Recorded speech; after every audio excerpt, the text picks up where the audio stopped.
तो एक बेसिक सवाल जो हमारे मन में आता है वो ये कि पैसा इन्वेस्ट करना चाहिए या नहीं। और इसका जवाब भी बहुत ही सिंपल है। देखो, वैसे इन्वेस्ट करने के बहुत सारे रीजंस हैं, लेकिन आज हम कुछ अलग चीजों पर फोकस करने वाले हैं और उसे समझने के लिए हमें एक साइकिल समझनी होगी।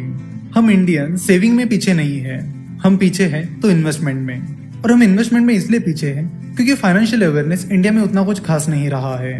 हमें इन्वेस्टमेंट के बारे में कहीं पर भी नहीं सिखाया जाता, ना स्कूल कॉलेजेस में ना घर पे।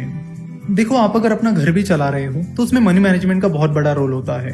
हम जितनी भी कई सारी चीजें करते हैं उनमें फाइनेंशियल मैनेजमेंट और मनी मैनेजमेंट का बहुत बड़ा रोल होता है, लेकिन हमें money management, financial management, investment इनके बारे में सिखाया ही नहीं जाता। तो इन्वेस्टमेंट को पूरी तरह समझने के लिए हमें एक साइकिल को समझना होगा। हम देखते हैं कि हम में से ज्यादातर लोग पैसा सेव तो करते हैं पर वो इन्वेस्ट नहीं करते, घर में ही रखते हैं। पैसा घर में रखने की वजह से वो पैसा इकोनॉमी में फ्लो नहीं होता, जिससे ना आपका पैसा बढ़ता है ना ही इकोनॉमी को आपके पैसे का कुछ फायदा होता है। तो अगर आपको अपने पैसों को बढ़ाना है तो आपको अपने पैसों को काम पर लगाना होगा। तो जब आप स्टॉक मार्केट में डायरेक्टली या इनडायरेक्टली इन्वेस्ट करते हो या स्टार्टअप्स में इन्वेस्ट करते हो तब आपका पैसा इकोनॉमी में फ्लो होने लगता है और आपके पैसों से उन कंपनीज को अपना काम बढ़ाने के लिए, अपना बिजनेस एक्सपांड करने के लिए पैसा मिलता है, जिससे कंपनीज अपना काम बढ़ाने लगती है, ज्यादा प्रोडक्शन करने लगती है, जिसका फायदा कंट्री को होता है, जिससे कंट्री का जीडीपी बढ़ने में मदद होती है। कंपनी जब अपना ऑपरेशन एक्सपांड करती है, अपना काम बढ़ाती है, तब लोगों को एम्प्लॉयमेंट भी मिलती है। तो कंपनी के बढ़ने से जिन लोगों को जॉब मिली है उन्हें सैलरीज मिलती है, तो उस सैलरी में से कुछ हिस्सा वो एम्प्लॉयज किसी कंपनी में या स्टार्टअप में इन्वेस्ट करते हैं, तो अगेन वो पैसा भी इकोनॉमी में फ्लो होने लगता है, जिससे और ज्यादा कंपनीज को पैसा मिलता है और अपना बिजनेस बढ़ाने में मदद होती है। तो ये एक साइकिल है जिसे समझना हमारे लिए बहुत ज्यादा जरूरी है। तो इन्वेस्ट करने से ना सिर्फ आपको बल्कि कंट्री को भी फायदा मिलता है, इकोनॉमी ग्रो होने में हेल्प होती है।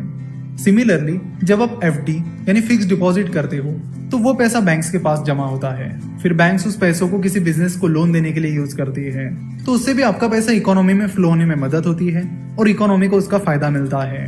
तो चाहे आप अपना पैसा बैंक में डालिए, स्टॉक मार्केट में इन्वेस्ट करिए या म्यूचुअल फंड में इन्वेस्ट करिए, लेकिन कहीं ना कहीं अपने पैसों को आप काम पर लगाइए, उसे घर में मत रखिए।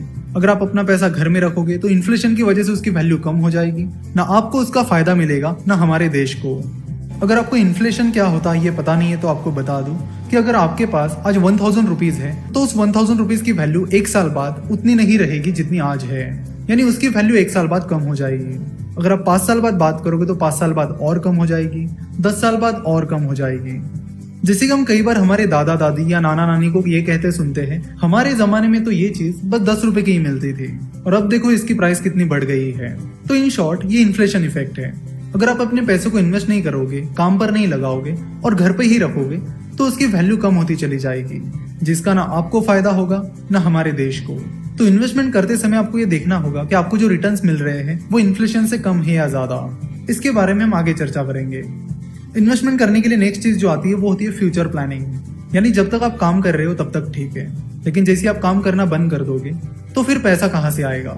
तो उसके लिए आपको फ्यूचर प्लानिंग और रिटायरमेंट प्लानिंग करनी पड़ेगी, ताकि जब आप काम करना बंद कर दोगे तब भी आपके पास पैसा बना रहे और पैसा आता रहे। साथ ही अमीर बनने के लिए, अपने डिजायर्स को पूरा करने के लिए भी आपको इन्वेस्टमेंट करना बहुत जरूरी है।